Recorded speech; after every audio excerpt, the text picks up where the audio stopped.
अस्सलाम वालेकुम स्टूडेंट्स। आज हम जो है मेथड्स ऑफ डिस्कोर्स एनालिसिस को देखेंगे। इससे पहले जो है हम डिस्कोर्स एनालिसिस को समझ चुके हैं और आज हम देखते हैं कि डिस्कोर्स एनालिसिस के लिए कौन से तरीके यूज़ होते हैं। डिस्कोर्स एनालिसिस जो है basically what it studies, basically क्या करता है ये, it studies how language works in real communication. It uses different methods, and each method focuses on a specific aspect of spoken or written discourse. We have six different methods here. We are going to discuss them briefly. Let's see uh, the first one. इसको हम textual analysis कहते हैं, ठीक है। और नाम से ही हमें पता चल रहा है कि इसमें यूजुअली जो है हम एनालिसिस करते हैं। ये ऐसा तरीका है जिसमें हम किसका एनालिसिस करते हैं कि जी, हम रिटन टेक्स्ट का, जैसे बुक्स हो सकती हैं, न्यूज़पेपर्स हो सकते हैं, रिटन आर्टिकल्स हो सकते हैं, इवन के एसेज हो सकते हैं। तो बेसिकली जो है टेक्सचुअल एनालिसिस में हमें क्या चाहिए होता है, टेक्स्ट चाहिए होता है, और वो रिटन टेक्स्ट होना चाहिए। ठीक हो गया। और इसका फोकस क्या होता है, इसका फोकस होता है कि आपकी लैंग्वेज जो है वो किस तरह से उसको स्ट्रक्चर किया गया है राइटिंग में, राइटिंग में स्ट्रक्चर्ड कैसे है वो। इसमें हम वोकैबुलरी चॉइस भी देखते हैं, किस तरह के वर्ड्स यूज हुए हुए हैं, आसान हैं, मुश्किल हैं, फेमिलियर हैं, अनफेमिलियर हैं। इसलिए हम ग्रामर को देखते हैं, किस तरह ग्रामेटिकल स्ट्रक्चर्स क्या यूज हुए हैं, टेंसेस कौन से यूज हुए हैं, वॉइस है, नैरेटिव है, और इसी तरह सेंटेंस स्ट्रक्चर भी इसी तरह से आ सकता है इसमें। सो इसमें अगर हम देखें तो ये कोहेजन को, हमने कोहेजन पहले डिस्कस कर चुके हैं, तो ये कोहेजन को भी एग्जामिन करता है। और जैसा कि हमें पता है, जैसे हमने बात की थी कि दो सेंटेंसेस हों और उसके दरमियान में हम लिंकर कैसा यूज़ कर रहे हैं, ठीक है। तो अगर प्रॉपर कोहेसिव उसी वक्त कहते हैं कि जब एक सेंटेंस दूसरे सेंटेंस के साथ जो है मानी के लिहाज से बहुत ज़बरदस्त तरीके से कनेक्टेड हो। जैसे हम लिंकिंग वर्ड्स हैं हमारे पास, हाउ एवर है, देयर फोर है। मैंने आपको एग्जांपल भी दी थी कि जैसे I am ill, therefore I can not attend the school. या आप कह सकते हैं I worked hard, however I did not succeed. तो ये कोहिजन है। ये जो हाउ एवर और देयर फोर है, ये एक सेंटेंस का दूसरे सेंटेंस के साथ लिंक बना रहा है, तो हम इसमें चेक करते हैं। तो ये कोहेजन को चेक करता है। इसी तरह कोहेरेंस है। और कोहेरेंस में और कोहेजन में यही फ़र्क था कि कोहेरेंस जो है वो लॉजिकल फ्लो ऑफ आइडियाज़ को कहता है, जिसमें मैंने आपको एग्जांपल लास्ट टाइम दी थी कि जैसे हम एप्लीकेशन लिखते हैं, सिक लीव की एप्लीकेशन लिखें और हम स्टार्ट करें, I shall be thankful to you for your kindness, फिर हम बताएं कि I don't want, I can not attend the school, और फिर मैं बताऊंगा जी आई एम इल। सो इंफॉर्मेशन तो मौजूद है लेकिन लॉजिकली जो है आइडियाज फ्लो में नहीं है। तो इसको, जब फ्लो का लॉजिकली फ्लो होता है आइडियाज में, तो उसको हम कोहेरेंस बोलते हैं। सो इस टेक्सचुअल एनालिसिस में हम दो चीज़ें, कोहिजन और कोहेरेंस को देखते हैं। और कहाँ देखते हैं, जहाँ पे आपका टेक्स्ट जो है वो रिटन हो। बुक्स हो सकती हैं, newspapers, articles, essays, like this. So अगर हम ये कहें कि ये मेथड जो है यूज़ किया जाता है ये समझने के लिए कि how writers shape meaning and influence readers through writing style, तो ये गलत ना होगा। सो एग्जाम्पल में अगर हम देखना चाहें तो हम कह सकते हैं कि जी, रिसर्चर जो है he may analyze a newspaper article to see how word choices and sentence structure are used to present political news in a way that influence public opinion. ठीक है। तो उसके बाद जो है आगे चलते हैं। तो इसमें अगर इस एग्जाम्पल को ही हम देखें तो देखें जैसे न्यूज़पेपर है, तो उसके अंदर हम देखते हैं कि किस तरह के वर्ड्स यूज हुए हैं। ठीक है। लाइक हम कहते हैं कि जी चिल्ड्रन आर स्ट्रेस्ड, या working labour are in working labour is in stress. और हम कहते हैं कि जी वर्किंग चिल्ड्रन आर वल्नरेबल। ठीक है। सो ये जो वर्ड वल्नरेबल है हमें बताता है कि आया राइटर जो है वो बेसिकली क्या हमें बताना चाह रहा है बच्चों के मुतालिक जो वर्क करते हैं। ठीक है। तो इससे पता चलता है कि वो बेचारे जो हैं वो पैसिव हैं, वो जो हैं उनको एक्सप्लॉइट किया जाता है। ठीक है। वो प्रोटेक्टेड नहीं है। तो इससे हमें जब हम वर्ड्स को देखते हैं तो हमें पता चलता है कि आया वो राइटर जो है वो क्या कहना चाहता है उनके बारे में। उसके बाद जो दूसरा एनालिसिस है इसको हम कॉन्वर्सेशन एनालिसिस कहते हैं। और अगर आप देखें तो ये जो कॉन्वर्सेशन एनालिसिस है ये basically it deals with spoken interaction with people, between people, लोग बातचीत क्या कर रहे हैं। कॉन्वर्सेशनल एनालिसिस इस चीज़ को देखता है और ये देखता है कि कॉन्वर्सेशन को किस तरह से ऑर्गेनाइज किया गया है। जैसे आपने पीछे जो है मुख्तलिफ वर्ड्स यूज़ किए, टर्मिनोलॉजीज, जैसे टर्न टेकिंग, कि टर्न टेकिंग कैसे हो रही है, पॉजेज कैसे दिए जा रहे हैं, अच्छा इंटरप्शंस कैसे आ रही हैं, ग्रीटिंग्स कैसे यूज़ हो रही हैं। और हम ये भी देखते हैं कि how conversations are open and closed. और it focuses on the natural speech patterns to understand how people manage real life communication। जैसे मैं कहता हूँ हाउ आर यू, तो दूसरी साइड से मुझे रिस्पॉन्स आना चाहिए I am fine and what about you. So हम इसमें क्या कर रहे हैं, हम देख रहे हैं कि हम कम्युनिकेशन को कैसे, हमारे जो पार्टिसिपेंट्स हैं वो कैसे मैनेज कर रहे हैं। ये टर्न टेकिंग है ना। और या मैं इंटरप्शन, अगर वीक इंटरप्शन यूज करता हूँ तो मैं कहता हूँ Pakistan in my opinion can defeat Australia in the world cup. अब ये जो इन माय ओपिनियन है ये क्या है, ये वीक इंटरप्शन है। तो हम इसका एनालिसिस कॉन्वर्सेशन एनालिसिस में हम कर सकते हैं। ठीक है, ये समझने के लिए कि लोग जो है रियल लाइफ कम्युनिकेशन को कैसे मैनेज करते हैं, मुख्तलिफ पैटर्न्स को हम देखते हैं। ठीक है। सो एग्जाम्पल में अगर हम देखें तो क्लासरूम डिस्कशन जो है it can be analyse to observe how students and teachers take turn speaking. अभी मैंने एग्जांपल आपको दी है स्पीकिंग की, टेक टर्निंग की भी, टर्न टेकिंग की भी और इंटरप्शन की भी। और how they interrupt each other, how they manage manage the flow of conversation. जैसे मैं आपसे सवाल पूछता हूँ क्लास में और आगे आप जवाब नहीं दे पाते हैं, तो उसके रिस्पांस में या तो आपको समझाया जाता है या फिर आपको बताया जाता है कि जी देखें ये हमने पहले ये चीज़ डिस्कस की थी इस तरह से। राइट। उसके बाद जो तीसरा है उसको हम प्रैग्मेटिक एनालिसिस कहते हैं। और इसका मेन फोकस जो है वो इंटेंडेड मीनिंग पे होता है। जैसे हमने प्रैग्मेटिक्स के चैप्टर में देखा था कि हम सुपर जो सरफेस मीनिंग होता है उसको नहीं देखते, बल्कि हम internal intended between the line meanings को जब देखते हैं तो वो प्रैग्मेटिक्स में आ जाता है।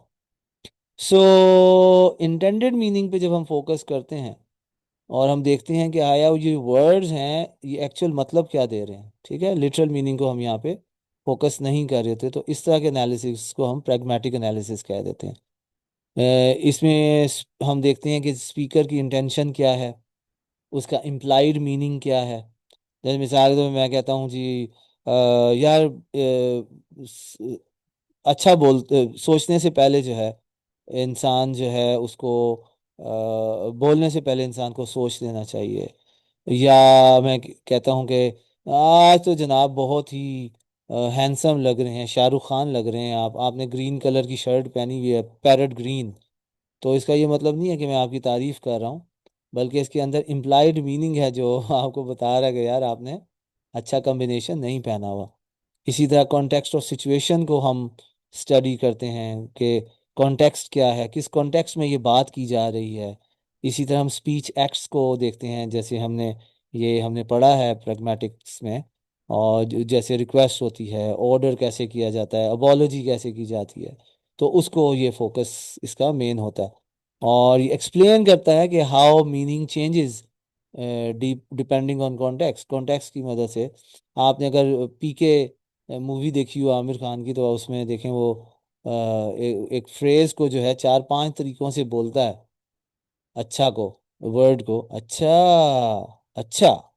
और इसी तरह जो है वो मुख्तलिफ उसकी जो है इंटोनेशन जो है वो मतलब को चेंज कर देती है, लाइक दिस। तो एग्जाम्पल में अगर हम देखें तो लाइक मैं कहता हूँ कि it is cold in here. इसका ये मतलब नहीं है कि हम टेम्परेचर को डिस्क्राइब कर रहे हैं, बल्कि इनडायरेक्टली हम ये कह रहे हैं कि भाई अगर कोई दरवाज़ा खुला हुआ है, अगर कोई खिड़की खिड़ खुली हुई है, तो मेहरबानी करके उसको बंद कर दिया जाए। तो जब हम इस चीज़ को देखेंगे तो ये हमारा प्रैग्मेटिक एनालिसिस आ जाता है। उसके बाद हमारे पास चौथा मेथड है, बहुत ही इंटरेस्टिंग इंपॉर्टेंट मेथड है। और इसमें रिसर्च, बहुत ज़्यादा रिसर्च लोग करते हैं, that is critical discourse analysis. इसको हम सीडीए भी कहते हैं। और ये जो है एग्जामिन करता है कि कैसे लैंग्वेज जो है पावर को रिफ्लेक्ट करती है, कैसे आइडियोलॉजी को रिफ्लेक्ट करती है, कैसे इन इक्वालिटी को रिफ्लेक्ट करती है सोसाइटी में। ठीक है। सो ये स्टडी करता है how political, how media and institutional language जो है it can show dominance. Dominance को कैसे शो करती है, बायसनेस को कैसे शो करती है, हिडन मीनिंग्स को कैसे शो करती है। और ये ज़्यादातर एक्सप्लोर करती है मुख्तलिफ सोसाइटी के सोसाइटल इश्यूज को, जैसे जेंडर का इशू है, जैसे क्लास इशू है, रेस का इशू है कम्युनिकेशन में, कि जैसे चाइल्ड लेबर है, कि इसको जो है कम्युनिकेशन में किस तरह से जो है इस इशू को प्रेजेंट किया जाता है। बच्चों को क्या बच्चों को किस तरह से उनका इमेज बिल्ड किया जाता है। उनको क्या या जो लोग मुख्तलिफ पार्टीज इन्वॉल्व हैं चाइल्ड लेबर में, क्या उनको जालिम दिखाया जाता है, या क्या चाइल्ड लेबर को जो है वो आप एक इकोनॉमिक इशू के तौर पे प्रेजेंट कर रहे हैं कि अगर चाइल्ड लेबर नहीं होगी तो आपकी इकॉनमी नहीं चलेगी, या इसको जो है माशरा का एक नासूर के तौर पे पेश किया जाता है। ठीक है। तो ये हम डिस्कोर्स एनालिसिस में इस तरह से देखते हैं। ठीक है। और अगर मिसाल के तौर पर एक स्पीच है, पॉलिटिकल स्पीच है, जहाँ पे फ्रीडम और सिक्योरिटी के वर्ड्स यूज़ हुए हैं, तो क्यों यूज़ हो रहे हैं? ताकि हम लोगों को परसुएड कर सकें और सपोर्ट हासिल कर सकें सर्टन पॉलिटिक्स पॉलिसीज़ के बारे में। तो ये एक एग्जांपल हो सकती है कि हम उसमें देखते हैं कि ये वर्ड जो है बेसिकली क्या कन्वे कर रहे हैं, क्या फ्रीडम को किस तरह से प्रेजेंट कर रहे हैं। ठीक होगी बात। इससे पहले जो चाइल्ड लेबर से रिलेटेड एग्जांपल दी है वो भी आपकी इम्पोर्टेंट बनती है। उसके बाद जो है पांचवा जो मेथड है वो दैट इज स्टाइलिस्टिक एनालिसिस है। और स्टाइलिस्टिक एनालिसिस जो है it studies the style of language, के राइटर या स्पीकर का स्टाइल कैसा है। ठीक है, वो किस तरह से लैंग्वेज को यूज कर रहा है। इसमें वर्ड चॉइस आ सकती है कि क्या फॉर्मल वर्ड यूज हो रहे हैं, इनफॉर्मल वर्ड यूज हो रहे हैं। टोन को हम देख सकते हैं, क्या टोन इमोशनल है, क्या टोन सीरियस है, फ्रेंडली है, हॉस्टाइल है। और इसमें हम डिफरेंट लिटरेरी डिवाइसेस को देखते हैं, जिसको हम फिगर ऑफ स्पीच भी कहते हैं, जैसे मेटाफर्स हो गए, सिमिलीज हो गई, एनामेटोपिया हो गया, रिपीटिशन होगी, सिंबलिज्म हो गया। तो ये सारी चीज़ें जो हैं हम जब देखते हैं किसी लैंग्वेज में, किसी राइटर की या किसी स्पीकर की लैंग्वेज स्टाइल को देखते हैं, तो वो फिर स्टाइलिस्टिक एनालिसिस कहलाता है। जैसे मिसाल के तौर पर शेक्सपियर के प्लेज में the use of metaphors like all the world's a stage, इस मेटाफर को समझने के लिए हम क्या कहते हैं, it helps us create a poetic and dramatic effect. ठीक है, तो इसी तरह जो है हम कहते हैं जैसे उसकी याद जो है वो खुशबू की तरह फैल गई। राइट। तो ये भी जो है एक इसमें भी हम मैटर क्या कहते हैं, लिटरी डिवाइस को उर्दू में देख रहे हैं। राइट। तो यहाँ पे जब लिटरी डिवाइसेस कैसे यूज हुए हैं और वो क्या इम्पैक्ट क्रिएट कर रहे हैं, जब हम इस चीज़ को देखते हैं तो वो स्टाइलिस्टिक एनालिसिस में आ जाता है। क्लियर जी। उसके बाद लास्ट जो है वो एथनोग्राफी ऑफ कम्युनिकेशन है। इसमें जो है अगर हम इसमें हम क्या स्टडी करते हैं, हम इसमें ये देखते हैं कि how language is use in different cultures and social groups. Different cultures और सोशल ग्रुप्स जो हैं वो किस तरह से लैंग्वेज को यूज़ करते हैं, जब हम इसको देखते हैं तो हम इसको एथनोग्राफी ऑफ कम्युनिकेशन कहते हैं। और ये जो है इसका फोकस जो है डिफरेंट कल्चरल स्पीकिंग नॉर्म्स पे होता है, सोशल रूल्स ऑफ कम्युनिकेशन पे होता है, या how people use language in everyday life across communities. क्या तमाम कम्युनिटीज एक जैसी ही लैंग्वेज यूज कर रहे होते हैं, एक जैसा ही स्टाइल यूज कर रहे होते हैं? तो ऐसा जो है जब हम इसको चेक करते हैं तो ये एथनोग्राफी ऑफ कम्युनिकेशन में आता है। जैसे आप देखो पाकिस्तान में जो है हम यूजुअली जो है हम जब किसी को ग्रीट करते हैं तो अस्सलाम वालेकुम कहते हैं। सो इससे हमें क्या पता चलता है कि हमारे कल्चर में जो है वो रिलीजन जो है वो डोमिनेट करता है, या जो बंदा यूज कर रहा है वो बड़ा रिलीजियस है। और इसी तरह जो है जैसे जापान अगर आप देखें तो वहाँ पे बो करना जो है वो फॉर्मल ग्रीटिंग के तौर पे यूज होता है। ठीक है। इसी तरह आप देखें कि अमेरिका में अगर आप आंखों में आंखें डाल के देखते हैं तो वो उसको बुरा नहीं माना जाता।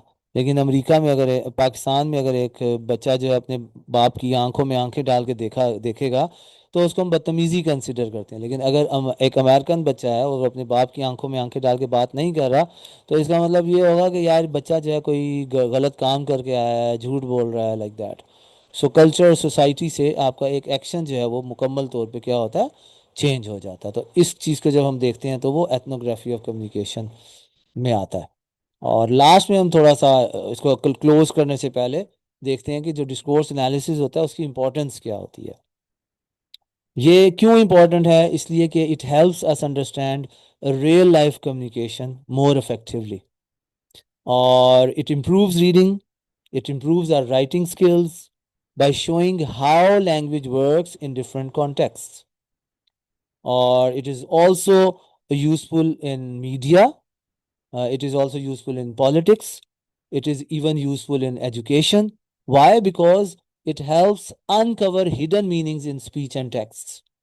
So, overall अगर हम इसको देखें, accumulatively हम देखें तो it is widely used in linguistics, it is widely used in sociology, it is widely used in communication studies to make our understanding of human interaction better. ठीक है। सो आई होप मैंने ट्राई तो किया है कि आपको ये बात समझ आए, और I hope you have understood it. और still if you have question you can inbox me. और thank you for listening, thank you for watching.